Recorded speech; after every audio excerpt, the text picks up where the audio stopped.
Kok gak ada suaranya, Andrea?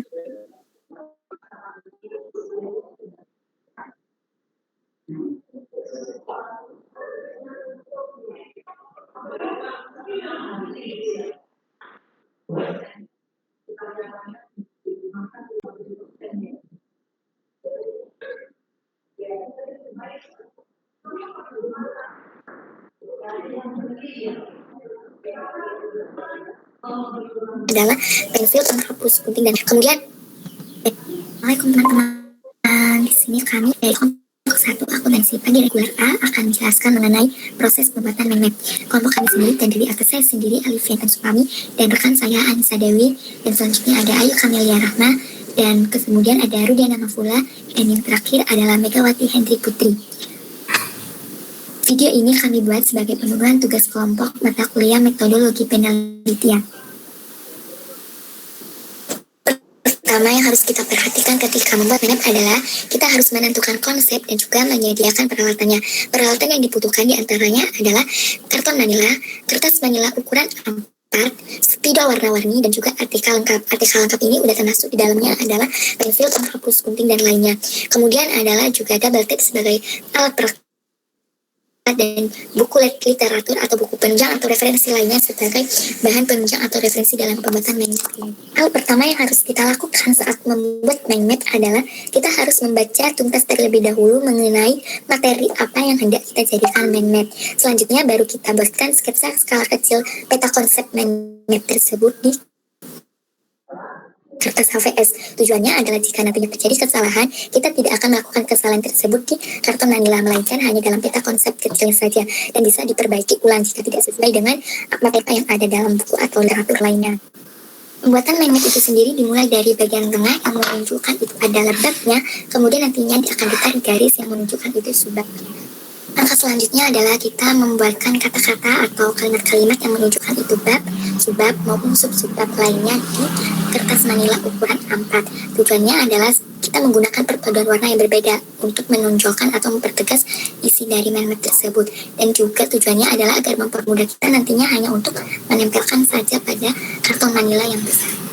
Kemudian adalah proses pemotongan-pemotongan dari kata-kata yang telah kita bentuk tadi pada kertas manila ukuran A4 tersebut. Kita potong sesuai dengan bentuk yang telah kita buat atau gambar yang telah kita buat sebagai bingkai.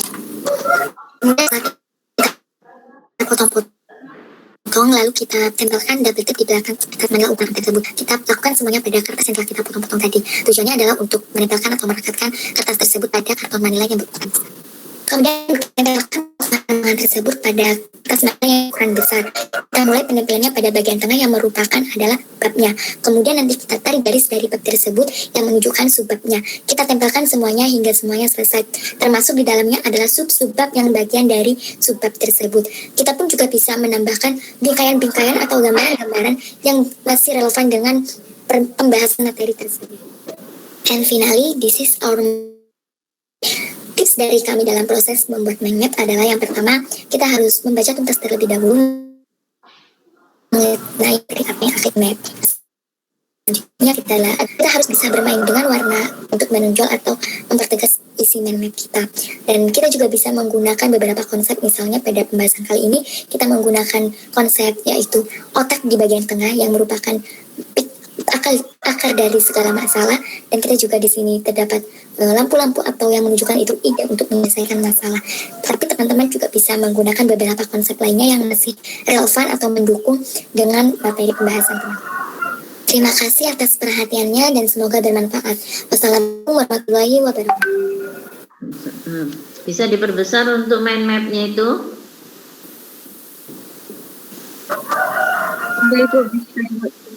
Assalamualaikum teman-teman. Video kali ini kami akan membahas mengenai bagaimana cara memasarkan produk. Video ini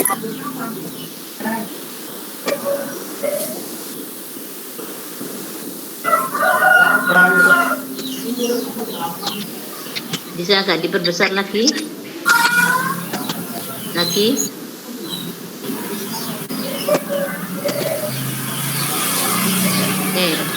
Tolong dibaca itu mind mapnya. Kok kecil ya, nggak bisa melebar.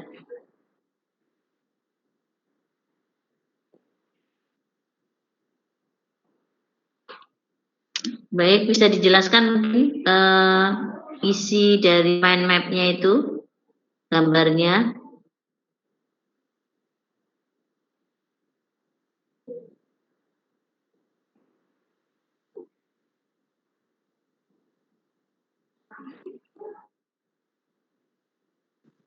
Teman-teman dimulai untuk presentasinya.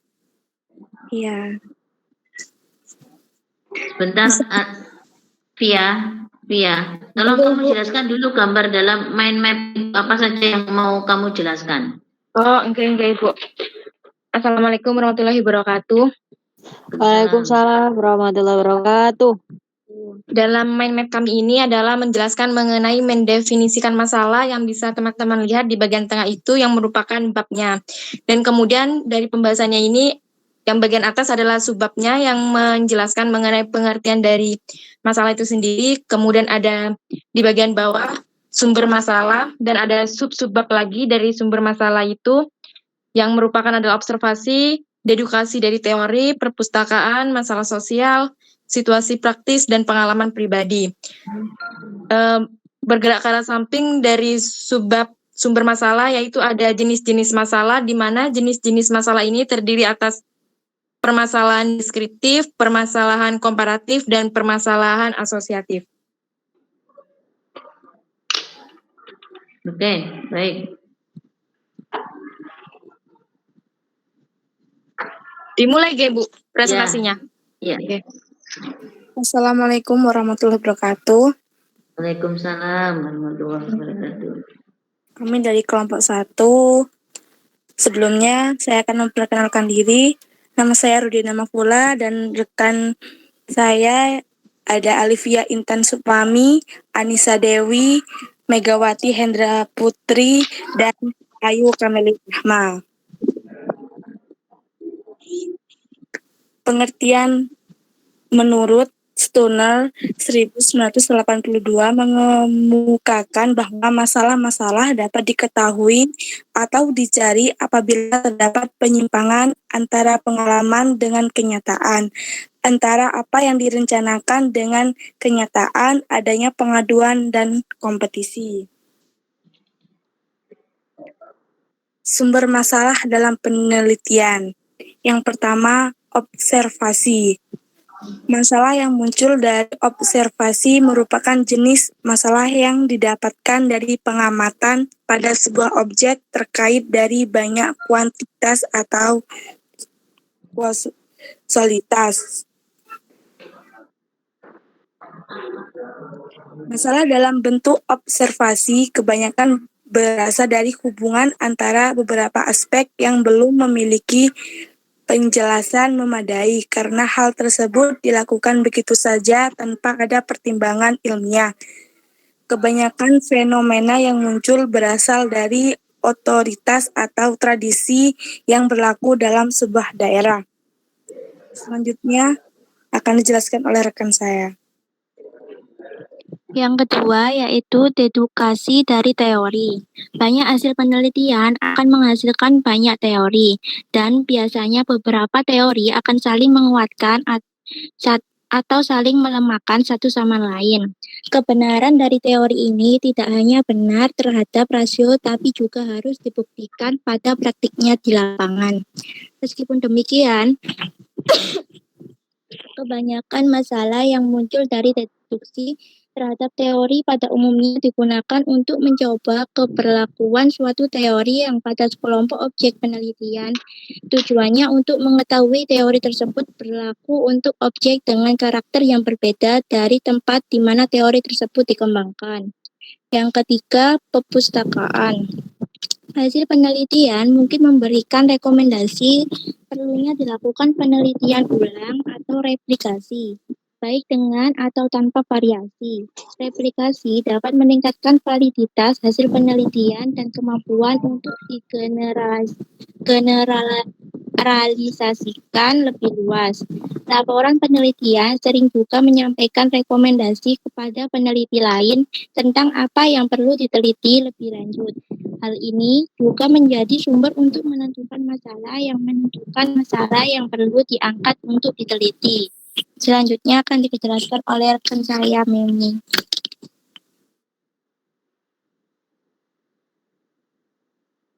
Itu masalah sosial. Masalah sosial yang ada di sekitar kita atau yang baru menjadi berita terhangat atau hot news. Seperti itu, masalah akuntansi publik dengan PT Asuransi Jiwasraya dan PT Absari. Terus praktis. Situasi praktis adalah masalah yang muncul setelah sebuah program akan dilaksanakan atau sedang dalam proses pelaksanaan atau setelah selesai dilaksanakan. Munculnya masalah dalam situasi praktis ini setelah melalui proses evaluasi dari sebuah program. Hasil dari penelitian dan evaluasi ini selanjutnya akan dijadikan landasan dalam membuat keputusan tentang program yang dimaksud. Selanjutnya akan dilanjutkan oleh rekan saya. Yang keenam yaitu pengalaman pribadi. Untuk pengalaman pribadi itu dapat menimbulkan masalah yang memerlukan jawaban empiris untuk mendapatkan pemahaman yang lebih mendalam. Selanjutnya yaitu jenis-jenis masalah. Yang pertama yaitu permasalahan deskriptif. Permasalahan deskriptif adalah suatu permasalahan yang berhubungan dengan variabel mandiri, baik hanya satu variabel atau lebih. Jadi maksudnya itu penelitian ini tidak membuat perbandingan variabel itu pada sampel yang lain dan mencari hubungan variabel itu dengan variabel yang lain. Contohnya dalam permasalahan deskriptif yaitu seperti bagaimana sikap masyarakat terhadap perguruan tinggi negeri berbadan hukum. Yang selanjutnya yaitu seberapa tinggi tingkat produktivitas dan keuntungan finansial unit produk pada sekolah-sekolah kejuruan. Selanjutnya akan dijelaskan oleh rekan saya Alivia. Selanjutnya di sini saya akan menjelaskan mengenai permasalahan komparatif. Permasalahan komparatif ini sendiri adalah permasalahan yang membandingkan keberadaan satu variabel atau lebih pada dua atau lebih sampel yang berbeda pada waktu yang berbeda. Contohnya misalnya, adakah perbedaan prestasi belajar antara murid dari sekolah A dan sekolah B? Variabel penelitiannya adalah prestasi belajar pada dua sampel sekolah A dan B. Adakah perbedaan pemahaman terhadap materi listrik antara siswa di sekolah formal dengan siswa homeschooling? Yang menjadi variabelnya adalah pemahaman terhadap materi listrik. Dan sampelnya itu yang berbeda adalah di sekolah formal dengan siswa di homeschooling. Dan yang ketiga adalah permasalahan asosiatif. Permasalahan asosiatif ini bersifat menanyakan hubungan antara dua variabel atau lebih. Ada 3 bentuk hubungan tersebut. Yang pertama adalah hubungan simetris, hubungan kausal, dan hubungan interaktif atau feedback, yaitu timbal balik. Hubungan simetris. Hubungan simetris ini adalah suatu hubungan antara dua variabel atau lebih yang kebetulan munculnya bersama. Contohnya, hubungan antara warna rambut dengan kemampuan memimpin negara. Adakah hubungan antara warna rambut dengan kemampuan memimpin negara? Atau misalnya lagi adalah hubungan antara jumlah payung yang terjual dengan jumlah murid sekolah. Sedangkan untuk hubungan yang kausal adalah hubungan yang bersifat sebab akibat. Jadi di sini ada variabel independen atau variabel yang mempengaruhi dan dependen atau yang dipengaruhi. Contohnya, adakah pengaruh pendidikan orang tua terhadap prestasi belajar anak? Pendidikan orang tua di sini sebagai variabel independen dan prestasi belajarnya merupakan variabel dependen. Dan hubungan yang ketiga adalah hubungan interaktif atau timbal balik. Hubungan interaktif adalah hubungan yang saling mempengaruhi. Di sini tidak diketahui mana variabel independen dan yang mana dependennya. Contohnya, hubungan antara motivasi dan prestasi belajar anak SD di Kecamatan A. Di sini dapat dinyatakan motivasinya mempengaruhi prestasi, tetapi juga prestasi dapat mempengaruhi motivasi. Begitu. Dan sedangkan untuk kriteria masalah dalam penelitian itu terdapat beberapa kriteria, yaitu diantaranya masalah harus mengungkapkan suatu hubungan antara dua variabel atau lebih. Dengan demikian masalah-masalah itu mengajukan pertanyaan-pertanyaan, misalnya apakah A terkait dengan B, apakah motivasi belajar mempengaruhi hasil belajar, dan demikian serupanya. Yang kedua adalah masalah harus dinyatakan secara jelas dan tidak ambigu dalam bentuk pertanyaan. Dan yang ketiga, masalah dan pernyataan masalah harus dirumuskan dengan cara tertentu yang menyiratkan adanya pengujian yang empiris. Sedangkan untuk cara mengidentifikasi permasalahan dalam penelitian, itu dapat dilakukan dengan beberapa hal. Yang pertama, esensial. Masalah yang akan diidentifikasi menduduki urutan paling penting di antara masalah-masalah yang ada. Yang kedua adalah urgent. Masalah yang akan dipecahkan mendesak untuk dicari penyelesaiannya. Dan yang terakhir adalah masalah mempunyai manfaat apabila nantinya dipecahkan. Demikian presentasi dari kelompok kami. Apabila ada pertanyaan, silakan diajukan.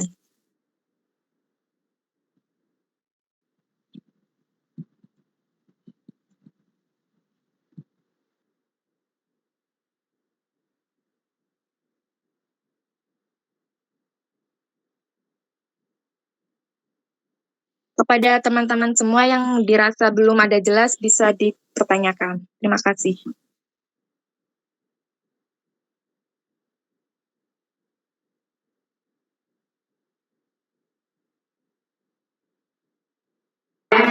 Ini saya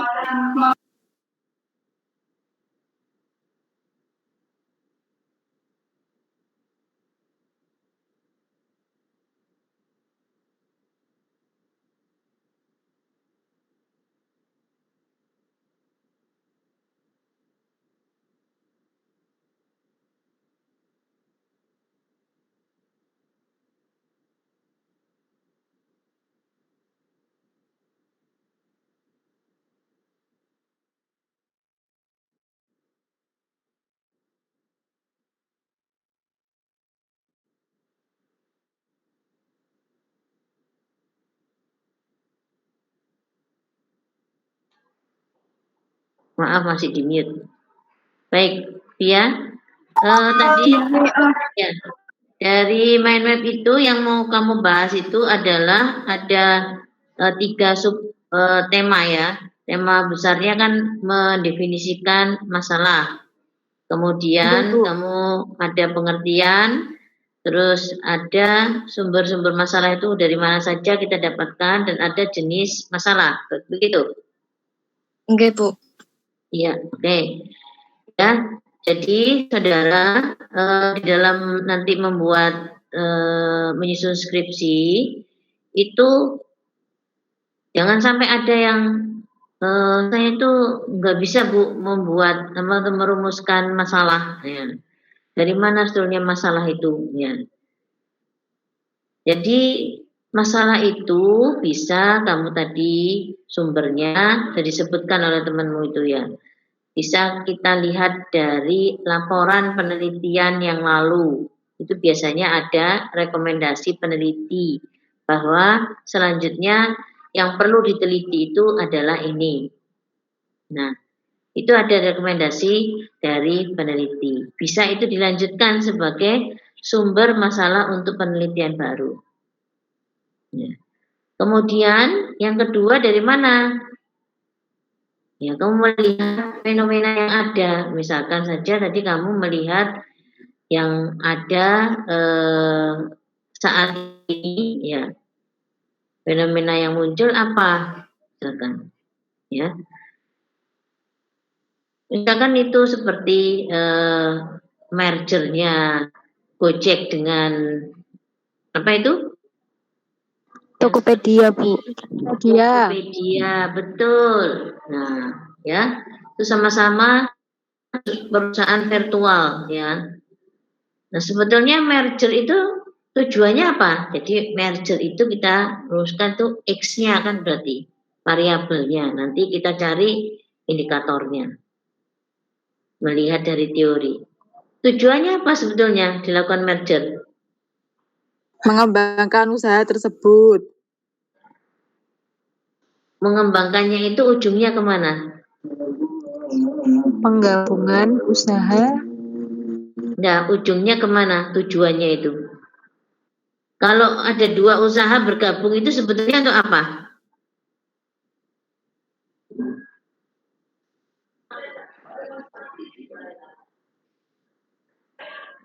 Meningkatkan Laba. Pendapatan. Pendapatan. Nah, pendapatan itu didapatkan dari mana? Apa dengan perusahaannya dia sendiri dia nggak bisa naikkan pendapatan?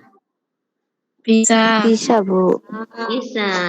Tapi merger ini apa? Lebih kemana tujuannya?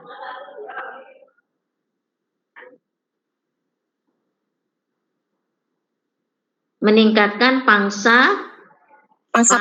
ya, Pasar. karena pasarnya tadi digabung punya Gojek dan dengan Tokopedia. Nah, ini juga menarik diteliti. Ya, kenapa sih itu harus merger? Ya, tentu nanti kamu akan lihat artikel-artikel merger.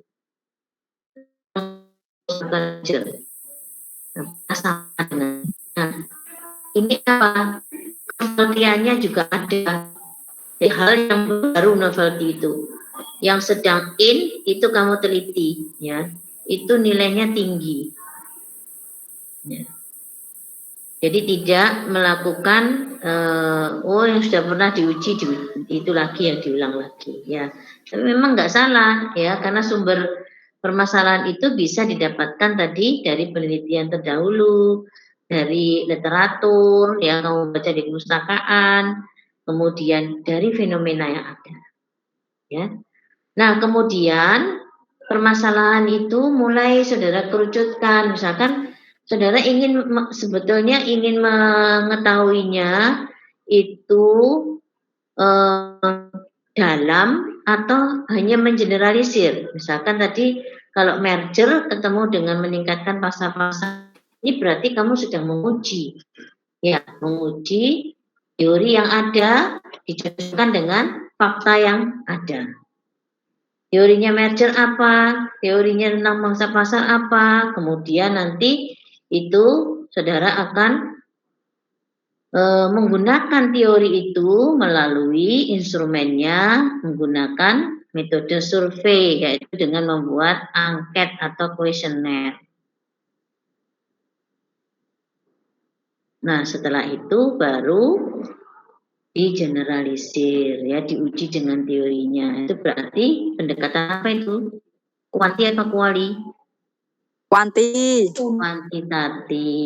Kuantitatif. Ya. Tapi kalau saudara itu maunya yang kualitatif, nah berarti kan saudara harus masuk ke perusahaan itu, dua-duanya dimasukin, ya, menanyakan asbabun nuzulnya, kenapa harus merger. Nah, seperti itu. Itu berarti pendekatannya apa? Kualitatif, ya. Jadi kita melakukan wawancara informan. Boleh satu perusahaan saja, nanti itu akan diperdalam. Jadi misalkan saudara masuk yang ke Gojeknya, nah di Gojek itu nanti diperdalam untuk in-depth interviewnya. Lebih bagus lagi juga ada Tokopedia, ya. Nah, jadi informasinya itu dua arah, tidak hanya keinginan dari Gojek. Belum tentu nanti keinginannya pasaman, ya. Nah, seperti itu. Nah, mungkin ini saya tampilkan ada beberapa contoh dan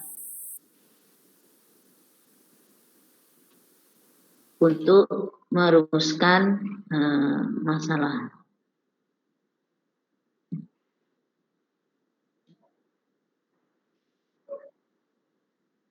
Nah, ini penelitiannya, bentar saya lihatkan judulnya.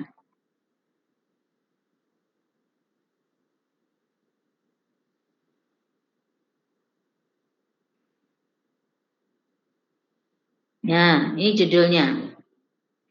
Apa ini? Penerapan target costing dalam perencanaan biaya produksi untuk optimalisasi laba pada industri herbal. Kira-kira ini kalau judul seperti ini pendekatannya kuanti apa kuali?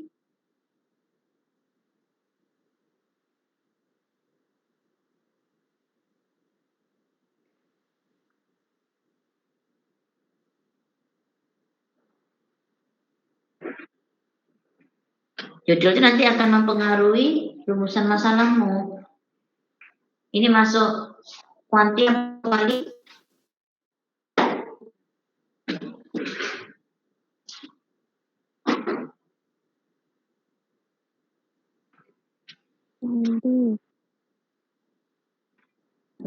Halo, Wanti apa Kuali nih? Judul ini? Wanti. Betul Wanti? Yang mau dilihat apa itu? Penerapan. Oh iya, kuali. Kuali ya. Karena ini apa sebetulnya? Kita mendeskripsikan saja ini deskripsi. Ya, kita mau menggambarkan bagaimana penerapan target costing dalam perusahaan itu untuk merencanakan biaya produksi. Nah, berarti ini jenis rumusan masalahnya adalah deskriptif. Dari judul itu ya muncul pada latar belakang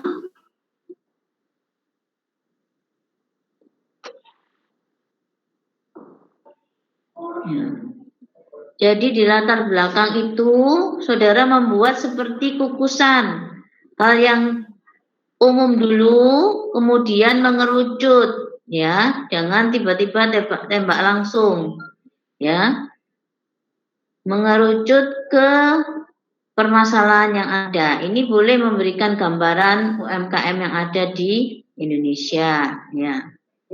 Nah, sampai akhirnya itu pada alasannya apa di sini kok ngambil judul itu tuh harus muncul alasan saudara melakukan penelitian itu, sehingga di sini nanti sudah langsung muncul judulnya ya. Nah, dari judul ini barulah kita rumuskan ya, judulnya ini dirumuskan sama dengan judul tadi, tinggal bagaimana penerapannya.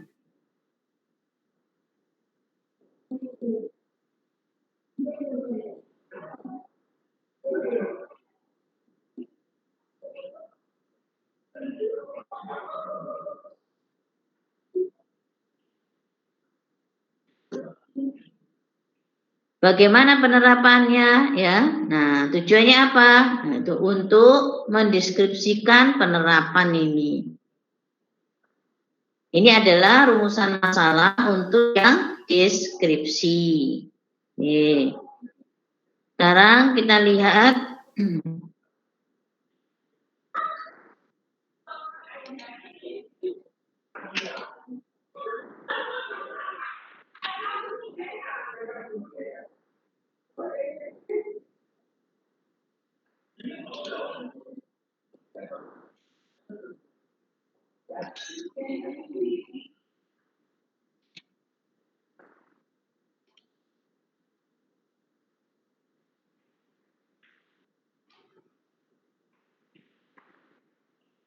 nah, judulnya seperti ini. Ini pendekatannya kuanti apa kuali?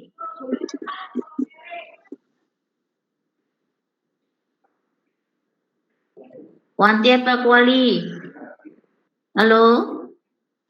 Kuanti. Kuanti ya. Jenisnya apa ini? Asosiatif. Asosiatif. Asosiatif ya. Jadi ini ada pengaruh standar akuntansi pemerintahan. Berarti itu variabel satu, variabel sistem pengendalian internal, variabel kedua, kompetensi staf akuntansi, variabel ketiga, pemanfaatan teknologi informasi, variabel keempat. Itu yang variabel independen. Yang dependennya berarti kualitas laporan keuangan ya, itu Y-nya. Berarti kita merumuskan rumusan masalahnya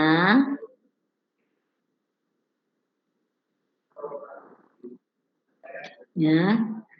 Nah, belakangnya kalau kuantitatif itu satu persatu variabelnya itu kamu ceritakan ya di sini. Setelah itu sampailah kepada masukkan tidak apa-apa hasil-hasil penelitian yang terdahulu yang mendukung penelitianmu ya. Nah, setelah itu barulah kita ini kan sudah ada nih ya penerapan standar akuntansi pemerintahan. kemudian sistem pengendalian internalnya masuk di dalamnya, kemudian kompetensi staf akuntansinya, ya semakin banyak variabel yang diteliti juga semakin banyak latar belakangnya, teorinya yang kamu pakai. Terus teknologi informasi, ya. Nah, habis itu kualitas laporan keuangan. Nah, berarti setelah itu barulah kita memasukkannya di dalam judul tadi itu sebagai latar belakang, sebagai dasar untuk menyusun rumusan masalah. Ini rumusan masalahnya. Jadi kalau ini dia dihubungkan satu persatu, berarti apakah standar akuntansi pemerintah itu berpengaruh terhadap kualitas laporan keuangan. Ya. Jadi kalau di sini dia yang pertama itu yang bersama-sama dulu, baru setelah itu yang masing-masing yang parsial. Nah, seperti ini. Ya. Bisa juga yang parsial dulu, baru yang bersama-sama. Semua satu persatu akan dimasukkan. Nah, ini ada jenis masalah yang asosiatif. Asosiatif. Ya, oke, gitu ya. Baik, untuk sementara ya, kebetulan saya 12:30 harus rapat dengan Pak Rektor, saya belum sholat ini ya. Nanti insya Allah kalau memang ada yang masih belum paham tentang merumuskan masalah, pekan depan saya diingatkan lagi ya untuk pertanyaan ini. Jadi semenjak kita merumuskan masalah, berikutnya nanti itu ada lagi yang kelompok 2. Kelompok 2 apa? Tentang apa? Mulai kelompok 1 ini sudah mulai banyak prakteknya. Ya, artinya kita mencoba mengaplikasikannya ke dalam proposal. Nah, supaya nanti saudara pada waktu membuat proposalnya sudah enggak kebingungan lagi, ya. Jadi berbeda dengan yang kemarin kita sudah belajar dari kelompok 1 dan sampai kelompok 5. Nah, 1 yang baru lagi ini sampai 5, ini kita lebih banyak aplikatif. Gitu ya? Ya, Bu. Ya, baik. Jangan lupa untuk mengisi presentasi ya, presensi ya. Ya, sudah, Bu. Ya, oke. Baik. Terima kasih atas perhatiannya dan partisipasinya. Kita akhiri dengan membaca hamdalah bersama-sama. Alhamdulillahirrahmanirrahim. Assalamualaikum warahmatullahi wabarakatuh. Waalaikumsalam warahmatullahi wabarakatuh. Jaga kesehatan ya. Semangat terus belajarnya ya. Belajarnya semangat. Banyak membaca ya. Oke, saya izin dulu ya. Live dulu. Assalamualaikum. Waalaikumsalam. Waalaikumsalam.